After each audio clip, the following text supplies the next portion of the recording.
izy hoe arany fanahy zay nanangana an Jesosy tamaty no mitoetra ao anatinareo dia zay nanangana an Kristy Jesosy tamaty no amelona ny tenanareo mety maty amin'ny fanahiny zay mitoetra ao anatinareo. Hitanareo tena mbareto ny Baiboly fa ilay tena fiainana avy amin'Andriamanitra dia tsy mitoetra ao anatin'ity vatatsika misy nofo aman-draty. Fa ilay fiainana tian'Andriamanitra omenantsika vaovao tamin'ny alalany nandraisantsika ny Jesosy, amin'ny alalany fananatsika ny fanamasina ao anatsika, dia ny fanamasina manam-pahefana anindry ny vatatsika. Zany hoe ty vatatsika ty raha misy aretina na misy vokatry ny fahafatesana dia hiditra tsetra ny fanamasina amelona sy hitondra fiainana amerina amin'ny zavatra rehetra. Tsy mahareteka ao an'Andriamanitra, tsy mahareteka ao an'Andriamanitra. Halleluja. Ty tena anatin'ity fotoana fety ny fanamasina ity fa ilay fanahy zay ndraisika avy amin'Andriamanitra dia efa namelona Jesosy tamaty izy aloha vao nitondra ny tamin'izy nitondra ny fahotantsika tamin'ny Jesosy nitondra ny fahotantsika dia nanangana sy namelona Jesosy tamaty io fanamasina io. Ary rehefa namelona Jesosy tamaty izy avy amin'ny fahafatesana dia midika io teny io fa efa avy nandresy ny herin'ny fahafatesana izy mialohan'ny fotoana hitandroany an'io alokalompahafatesana eo amin'ny fiainanao io androany arivo. Dikan'izay manany ianao antoko androany fa raha aretina na rofo na fanaintainana ny fanamasina vao tonga ao anatinao amin'ny alalan'ny fandraisanao an' Jesosy dia nombokorenao zany androany ariva fa eo no eo dia hiasa Andriamanitra tsy mahareteka ho an'ny tompo. Halleluja. Ka ny fanahy nananganana an' Jesosy tamin'ny maty ny vatan' Jesosy ny premier essai.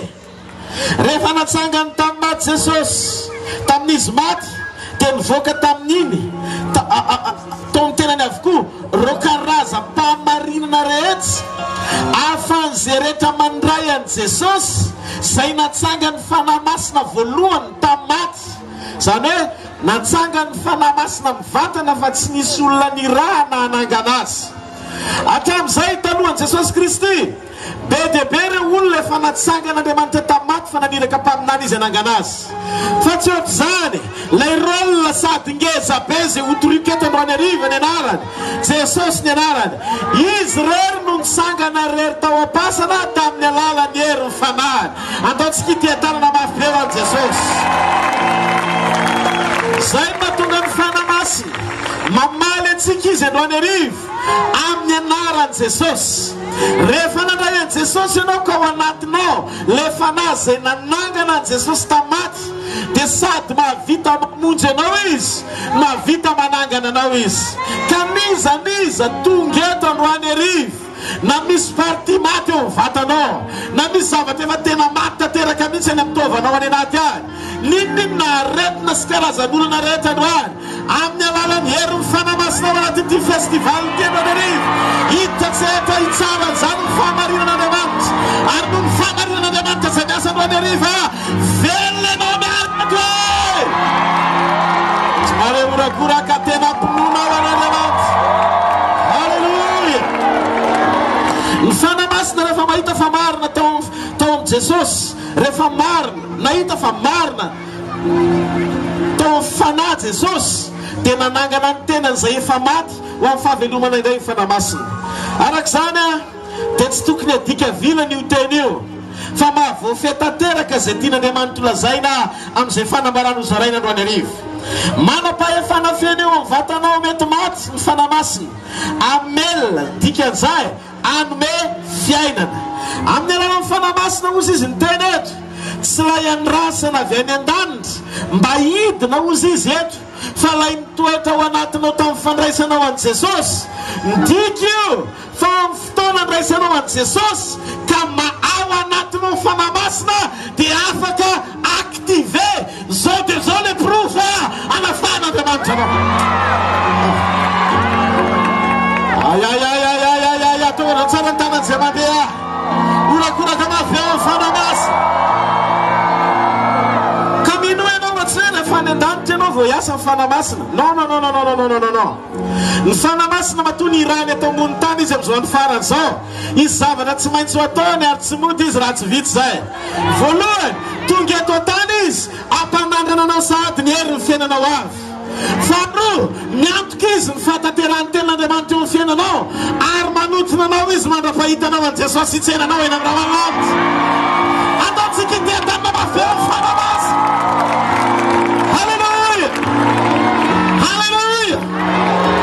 Eto Baiboly dia milaza ozy izy ny tenin'Andriamanitra mamelona ny tenatsika mety maty izy amin'ny alalan'ny fanahy ny toetra ato anatsika. Tsy ilay fanahy midina avy eny an-danitra fa ilay fanahy efa nomena amin'ny alalan'i Jesosy ao anatinao lazay Baiboly. Tsy ilay niraisitsika anaiza fa ilay efa nomena antsika ato anaty. Raha azonao tsara zany dia tsy afaka ny ampahory mandrakizay anao intsony ny aretina, tsy afaka ampahory mandrakizay anao intsony ny rofy. Ary ninona endrika tahotra fahafatesana rehetra hitandroany devoly anao dia itsika ianao satria hiteny ao anatin'ny fonao hoe manana ny herin'Andriamanitra, manana ny fanamasina.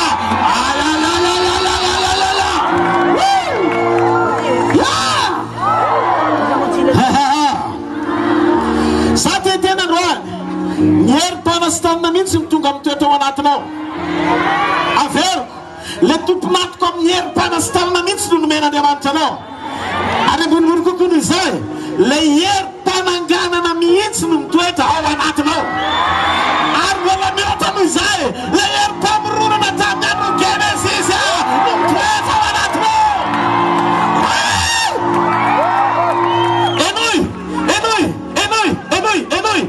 Ianao mety tsy misokatra ny saitsika satria tsy fantatsika ilay fahamarinana. Tonga eto ianao hitady fanasanana dia mey Andriamanitra. Kely loatra zany zavatra ilainao zany. Raha oharina amin'ny zavatra efa nomeko, za tsy fanasanana nomeko anao fa ilay herim-panasanana no ataoko atanao. Dikan'izay manana antoka fa sady hositraniny ianao ny tehirizina ilay fanasanana. Ary amin'ny fotoana ilaina fanasanana miasa ao anatinao izy.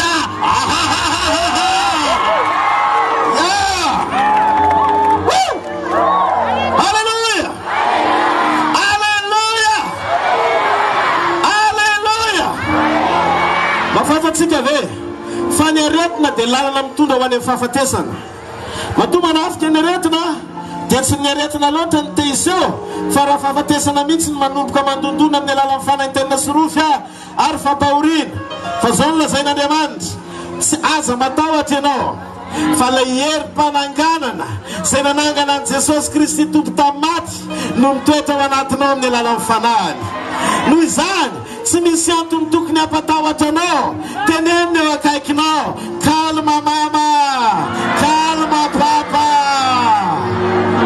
Alleluja, alleluja. Za te hitena anao ny arivo, aza manana matahotra kely akory fa le mpanasitrana dia efa tonga ao an-trano izy zao. Aiza le trano itoerany? Ty vatanao ty. Aiza le trano itoerany? Ty vatantsika ty. Lay tokana niasa tao amin'i Jesosy, le nanangana azy tamin'ny maty, niasa nanasitrana ny aretina, namerina ny nofonofo havelomana indray, na dia efa tao anatin'ny atelona tao ampasana azy. Amin'izao andro itenenako zao dia mitoetra ao anatsika.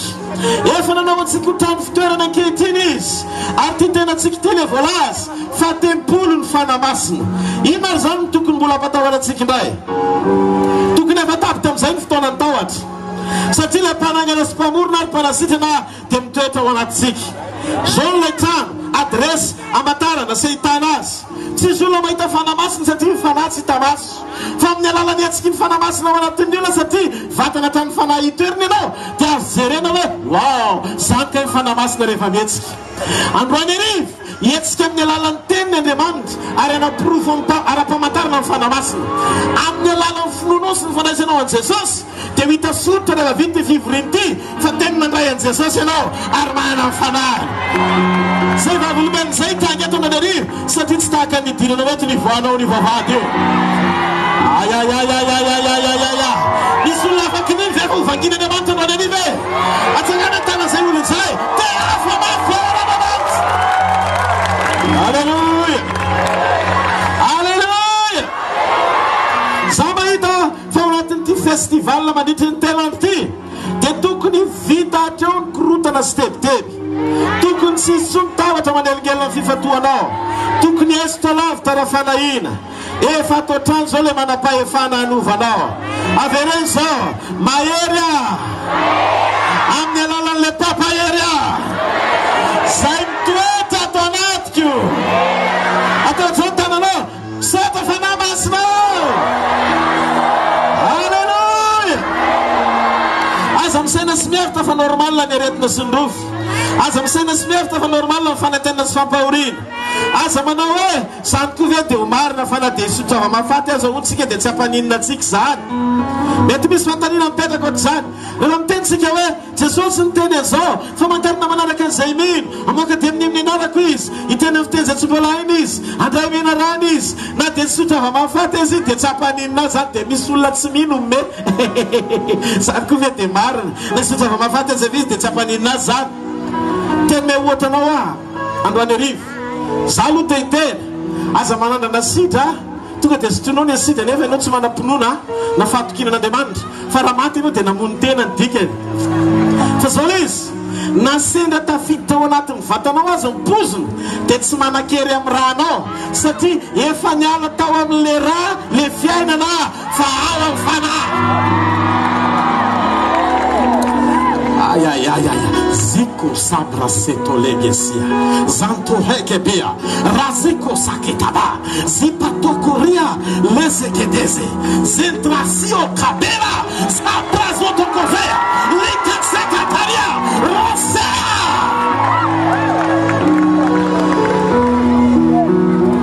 Halleluja. Halleluja. Enoi ny olona tsotra manana lojika amin'ny fomba fanamarana zavatra amin'ny fomba ifampiresahana. Fa eto tsy miresaka olona amin'ny olona tsotra fa miresaka amin'ny olona misokatra ao amin'ny fanamasina. Rehefa ny olona ara-panahy no mifampiresaka dia tsy azonao zay zavatra ifampiresahana. Dia laza aminao andro anarivo fa maro amin'ny olona izay versika fa manam-pahaizana manan-tsaina eto amin'ity tany ity ny miaina ao anatin'ny aizina sy fampahoriana satria tsy misokatra miaraka amin'ny fanamasina tsara ny fony. Maro amin'izy ireny no mivavaka sy mihevitra fa pimboka nefa voafeta ihany ny fahafahany miaina, ny fahafahany mandray teny, ny fahafahany misitraka ny herin'Andriamanitra. Fantatsika ve hoe inona ny zavatra mitranga rehefa tena tonga kristianina marina ny olona. Ny kristianina dia olona velo ny tenin'Andriamanitra. Voalohany Luka toko fahafatandimy fahavara Jesosy niteny rehefa nalay-panahy tany anefitra izy tsy ny mofiany ny veloman'ny olona fa ny teny rehetra izay laoka amin'ny vavan'Andriamanitra.